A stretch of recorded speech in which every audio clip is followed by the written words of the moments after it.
Assalamu alaikum and welcome to my YouTube channel that is Simplified Learning with Saida Sombul।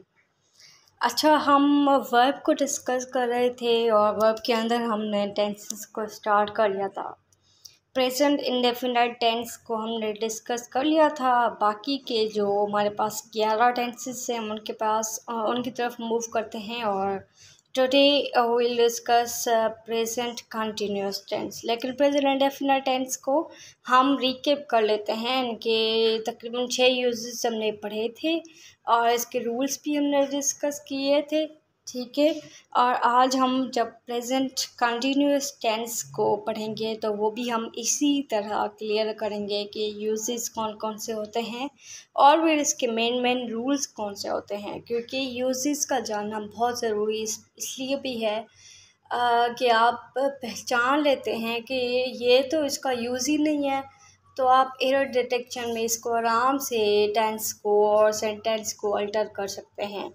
तो ये भी इसका बहुत बड़ा फ़ायदा है कि आप टेंसेस का स्ट्रक्चर जानने से पहले उसका यूज़ जानें कि वो किस तरह है। और तो रही बात कि स्ट्रक्चर तो छोटी क्लासेस में पढ़ते हैं, यहाँ पर आप एक कॉम्पिटिटिव वर्ल्ड में कॉम्पीट करने जा रहे हैं, तो आपने जस्ट ऊपर से इसका यूज़ देख लेना है, जैसे आपको एरर डिटेक्शन के अंदर और सेंटेंस करेक्शन में ये चीज़ें काम आ सकें। तो सबसे पहले प्रेजेंट कंटिन्यूस टेंस का जो यूज़ है वो है कि ये बताता है कि क्या हो रहा है।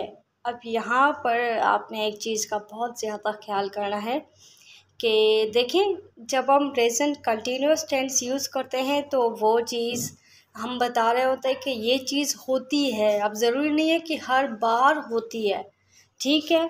जब हर बार होती है तो फिर हम प्रेजेंट इंडेफिनिट यूज़ करेंगे, ठीक है।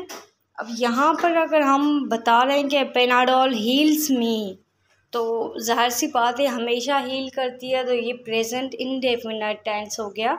लेकिन अगर हम प्रेजेंट कंटिन्यूस टेंस का मतलब निकालेंगे तो हमें पता चलेगा व्हाट इज़ बीइंग डन, ठीक है। पेनाडोल इज़ हीलिंग मी, यानी कि ये मुझे हील करती है। अब ज़रूरी नहीं है कि हर बार हील करे, हर बार मुझे ठीक करे, लेकिन मुझे हील करती है, ठीक है।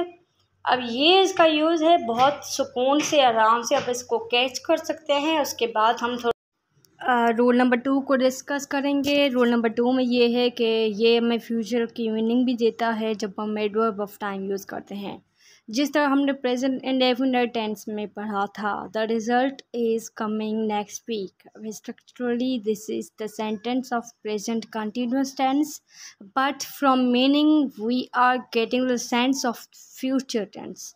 तो ये भी इसका यूज़ है।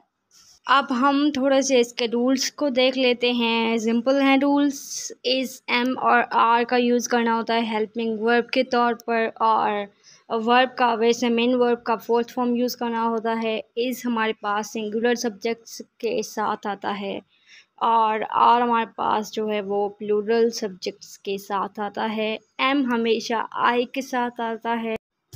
That's all about present continuous tense, and I think it is the most easiest way that I have told you all the rules and uses of the tense.